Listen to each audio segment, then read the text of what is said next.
We shift our focus now and look ahead to the latest producer price index that's expected from Stats SA later today. We are joined now by SEIFSA's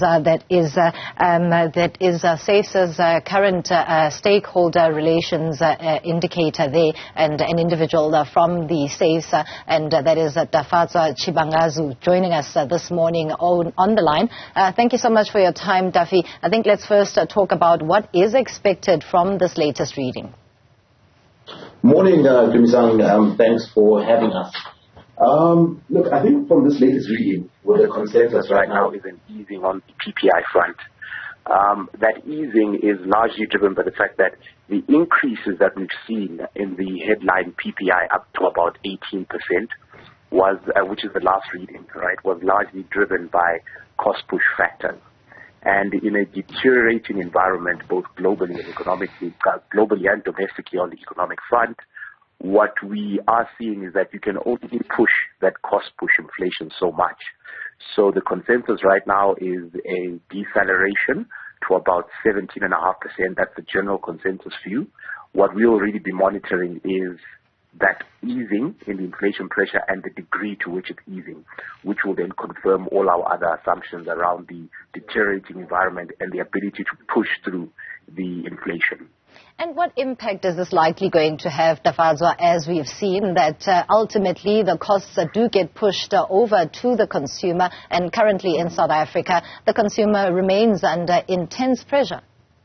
Yeah, very true, very true. I think for us, the way we view it, and because this is factory gauge prices, right? So the manufacturer's prices, manufacturer's ability to push through, right? So to the extent that we see that deceleration and also demand also not picking up, what we do see is margin pressure, right? For manufacturers, pressure on margins because you can't pass on those input cost increases, which are still increasing. I mean, our biggest concern right now, I think the greatest risk to inflation outlook is the exchange rate, which we've seen weakening substantially in September.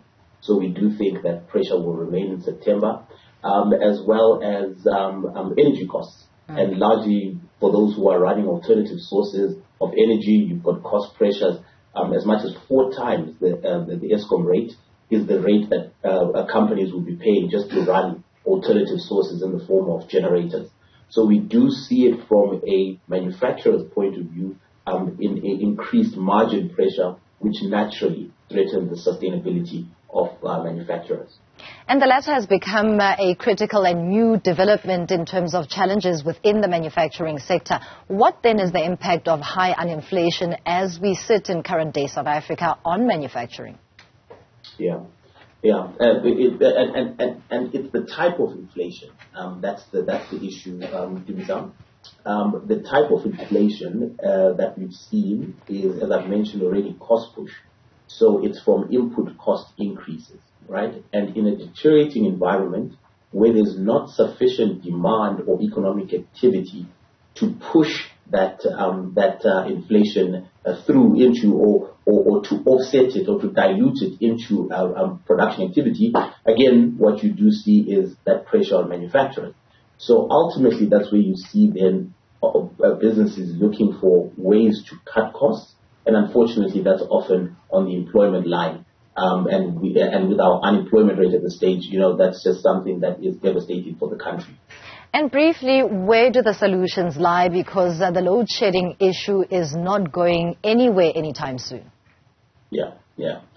Dumisang, there are global factors at play which are deteriorating the economic outlook. Those we don't have much influence on.